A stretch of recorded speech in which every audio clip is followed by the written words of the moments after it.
Namo Fundamental Teacher Shakyamuni Buddha. Namo Fundamental Teacher Shakyamuni Buddha. Namo Fundamental Teacher Shakyamuni Buddha. My name is Helen, and today's story will be Best Friends, interpreted by Venkarunga Piatisa. Stories told by Todd Anderson. Before the time of the story, people in Asia used to say that there would never be a time when an elephant and dog would be friends. Elephants simply did not like dogs, and dogs were afraid of elephants. When dogs are frightened by those who are bigger than they often bark very loudly to cover up their fear. When dogs used to do this when they saw elephants, the elephants would get annoyed and chase them. Elephants had no patience at all when it came to dogs. Even if dogs were quiet and still, any nearby elephant would automatically attack them. This is why everybody agreed that elephants and dogs were natural enemies, just like lions and tigers or cats and mice. Once upon a time there was a royal bull elephant who was very well fed and cared for. In the neighborhood of the elephant shed there was a scrawny, poorly fed stray dog. He was attracted by the smell of the rich sweet rice being fed to the royal elephant. So he began sneaking into the shed and eating the wonderful rice that fell from the elephant's mouth. He liked it so much that soon he would eat nowhere else. While enjoying his food, the big, mighty elephant did not notice the tiny, shy, stray dog. By eating such rice food, the once underfed dog gradually got bigger and stronger and became very handsome looking. The good-natured elephant began to notice him. Since the dog had gotten used to being around the elephant, he lost his fear, so he did not bark at him, because he was not annoyed by the friendly dog. The elephant gradually got used to him. Slowly they became friendlier and friendlier with each other.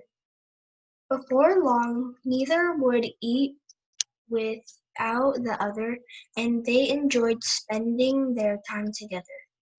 When they played, the dog would grab the elephant's heavy trunk, and the elephant would swing him forward and backward, from side to side, up and down, even in circles.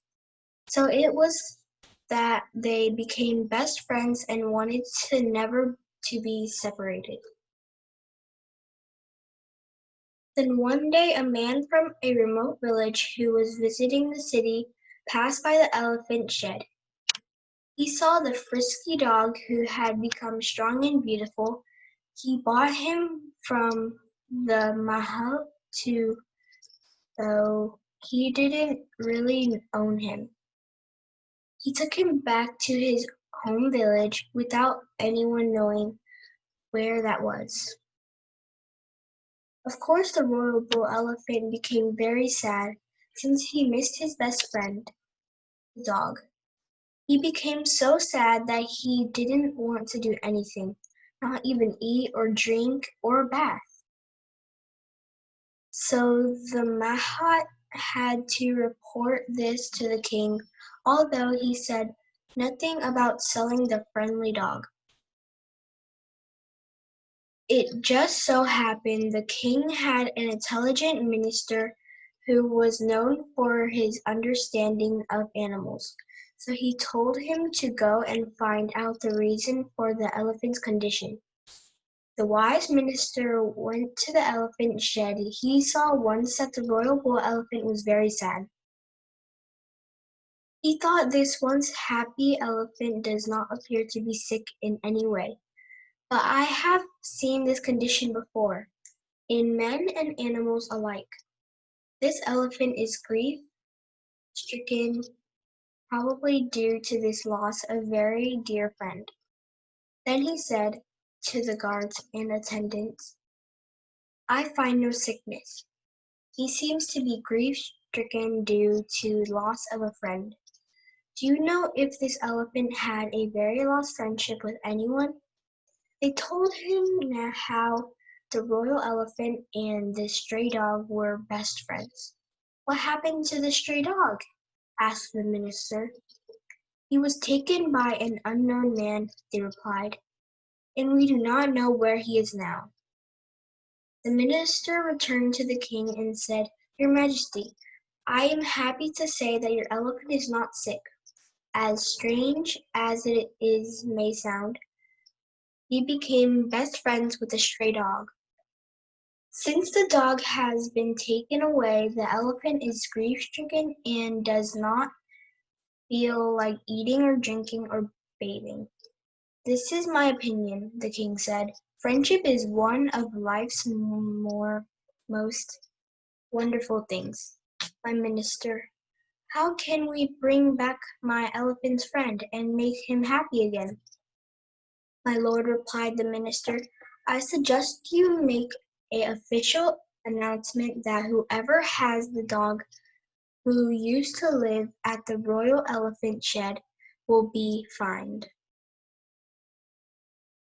This was done, and when the villager heard of it, he released the dog from his house. He was filled with great happiness and ran as fast as he could straight back to his friends. The royal bull elephant. The elephant was so overjoyed that he picked up his friend with his trunk and sat him on the top of his head. The happy dog waved his tail while the elephant's eyes sparkled with delight. They both lived happily ever after. Meanwhile, the king was very pleased by his elephant's full recovery. He was amazed that his ministers seemed to be able to read the mind of an elephant, so he rewarded him appropriately. The morals is even natural enemies can become best friends. Namo Fundamental Teacher Shakyamuni Buddha. Namo Fundamental Teacher Shakyamuni Buddha. Namo Fundamental Teacher Shakyamuni Buddha.